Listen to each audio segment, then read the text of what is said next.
Hello everyone and welcome to Cypher Studios, our weekly to bi-weekly segment talking about the latest updates and discussions revolving around English language anime dubbing. I'm your host Eric, and without further ado, let's get started. Watch yours must a lesson of the day. So let's begin with something that we didn't catch in time for last week's episode, recently pointed out to us by one of our patrons, Daniel Johnson, in the Cartoon Cypher Discord. The catchphrase which concludes each episode of "How heavy are the dumbbells you lift" was altered in the simuldub, with the original Japanese saying "nice bulk" in English, but the dub having the line changed to "true strength comes from within." Sometime last week, script adapter Leia Clark explained on Twitter that this was due to the number of flaps required to say the phrase when it first comes up, so it remained that way when they repeated it at the end of each episode. Considering that this show is essentially muscle fan service, this change somewhat contradicts the main appeal. But please let us know what you think about this specific decision in the comments down below. And if you happen to come across any other moments in simuldubs worth discussing this season, let us know on Twitter by using the hashtag CypherDubNews, and we'll do our best to investigate it for the show. Last week, the latest Netflix anime, Cannon Busters, finally dropped after being in development for years, complete with a dub by NYAV Post, the same studio behind the dubs for Your Name, A Silent Voice, Mirai, the Modern Gundam OVAs, but probably most relevant in this case, Mutafukas, as the Cannon Busters dub shares some traits with that last film's dub, including the lead actor being Ken Michael Sinter-Nicholas and Stephanie Shea as the ADR directors, and Amanda C. Miller as the adaptive scriptwriter. What's more, Amanda mentioned on Twitter that she had worked directly with the project's creator, LaShawn Thomas, in writing the adaptive script. Cannon Busters is currently a unique entry production-wise, being produced by Japanese studio State Light, yet containing staff from abroad such as France and America, and as a result, the dub was probably in a fortunate position from the start given that the creator is also an English speaker. The cast prominently features black actors including Kamali Minter, Zeno Robinson, Darianne Sills-Evans, Camille Winbush, Kevin Grievous, Deborah Wilson, Ogie Banks, and more.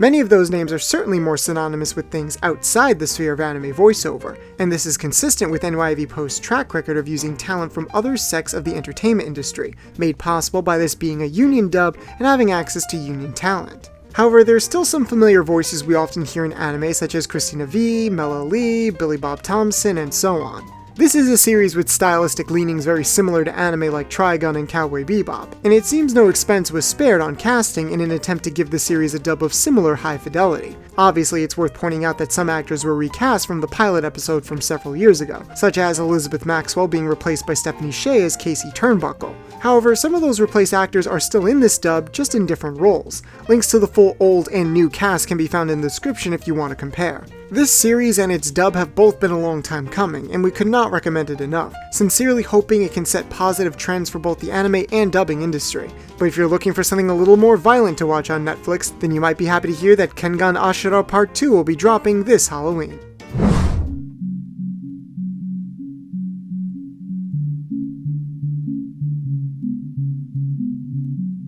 So the new dub for Millennium Actress just hit theaters, and turns out we were right. Last week we noted that Genya's English voice is listed as Christian Swindler, and that there was a possibility it was a misspelling of Christopher Swindle. We never got confirmation as to why his name appeared differently, but according to the man himself, Swindle will be playing Genya in the new dub.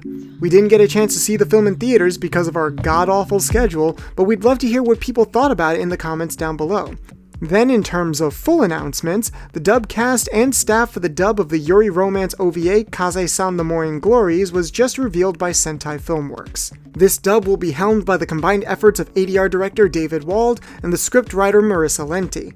In fact, this seems to be further evidence of David's initiative to get more LGBT+ content dubbed, and according to Marissa herself, she was specifically brought on as the show's adaptive scriptwriter after already working with David on shows like Bloom Into You and Love Stage, of which we both highly recommend. If you're at all curious about these two, we'll have a link to a podcast David did with our friends over at Dub Talk if you're interested in the description, as well as a link to a recent interview that we did with Marissa Lenti on how she approaches anime dubbing.